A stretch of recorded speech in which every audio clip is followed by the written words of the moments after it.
کچھ اشخاص ایسے ہیں جو کہ جن کی مغفرت اس بابرکت رات میں بھی نہیں ہوتی، یعنی وہ اس رات میں مغفرت سے، جس طرح کہ اللہ رب العزت نے اعلان فرمایا کہ الا هل من مستغفر، کیا کوئی جو ہے تو مغفرت طلب کرنے والا ہے، میں اس کو جو ہے تو معاف کر دوں، کیا ہے کوئی ایسا شخص؟ تو اب کچھ لوگ ایسے ہیں باوجود اس کے کہ اللہ رب العزت اعلان فرما رہے ہیں، اللہ رب العزت خود جو ہے تو کہہ رہے ہیں کہ کوئی ہے، تو باوجود اس کے کچھ لوگ یہ جو ہے تو کیا ہو جاتے ہیں، اس رات محروم رہتے ہیں باوجود اس کے۔ وہ کون ہے؟ سب سے پہلی بات، سب سے پہلا شخص جو ہے وہ یہ ہے کہ اس کے دل میں کسی دوسرے مسلمان کے لیے بغض و کینہ ہو، وہ دوسرے مسلمان کے لیے بغض رکھتا ہے ایسا شخص۔ نمبر 2، رشتہ داری توڑنے والا، قطع تعلقی کرنے والا وہ۔ نمبر 3، کسی مسلمان کو ناحق قتل کرنے والا۔ نمبر 4، بدکار عورت، یہ جو ہے تو، اور اسی طرح شرک و کفر کرنے والا۔ نمبر 5۔ نمبر 6، والدین کا نافرمان۔ نمبر 7، ٹخنے چھپانے والا مرد۔ اور نمبر 8، شرابی۔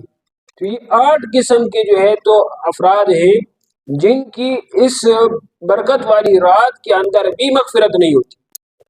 تو انسان کو چاہیے کہ وہ، چونکہ ابھی آج 13 ہے اور 14 اور 15، تو انسان کو چاہیے کہ وہ کیا کرے کہ مغفرت اللہ رب العزت سے توبہ مانگ لے، اس سے پہلے اگر ان میں سے کسی بھی کام کے اندر مبتلا ہے تو انسان کو چاہیے کہ وہ اس رات کے آنے سے قبل اللہ رب العزت سے معافی مانگے، توبہ مانگے۔ اب یہ جو ہے تو توبہ کیا ہے اور توبہ کے لیے شرائط کیا ہے اور توبہ کیسے ہوتی ہے؟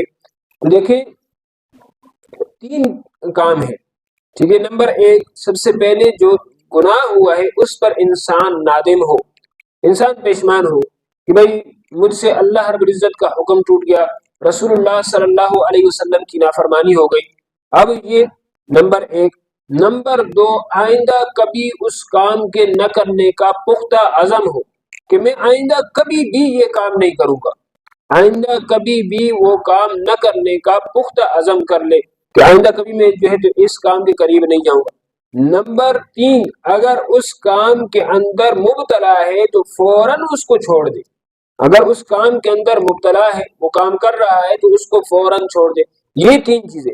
اس کے ساتھ ساتھ ایک چوتھی چیز کہ اگر وہ کام حقوق العباد میں سے ہے تو پھر ان حقوق کو ادا کر دے، ان حقوق کو فوری طور پر جو ہے تو اس سے جان چھوڑائے، یا اگر فوری طور پر ابھی اس کے پاس وسعت نہیں ہے تو اپنے ذہن میں یہ بات رکھے کہ جیسے ہی وسعت آئے گی میں اس کے حوالے کر دوں گا، اور یا جا کر اس سے معافی تلافی کرے کہ یار بھائی آپ مجھے معاف کر دے، آپ کا میرے اوپر حق ہے، میں نے توبہ کر دی ہے اور میں جو ہے تو وہ چیز آپ کو لوٹا دوں گا، لیکن ابھی میرے پاس نہیں ہے، یا آپ اگر چاہیں تو مجھے معاف کر دیں۔ تو لہٰذا اس کے ساتھ اس کے سامنے جائے اور اس قسم کی جو ہے تو اس کے سامنے بات رکھے۔ اگر اس نے معاف کر دیا تو ٹھیک، اگر اس نے کہا کہ نہیں جی میں معاف نہیں کرتا ہوں، آپ نے مجھے دینی ہے، تو جب بھی وسعت ہو جائے تو پھر جو بھی جس قسم کی بھی چیز ہے وہ اس کے حوالے کر دے، خواہ وہ زمین میں سے ہے تو پھر فوراً جو ہے تو قبضہ چھوڑ دے، اگر مال میں سے ہے تو جب مال آ جائے تو فوراً پھر اس کو حوالہ کر دے۔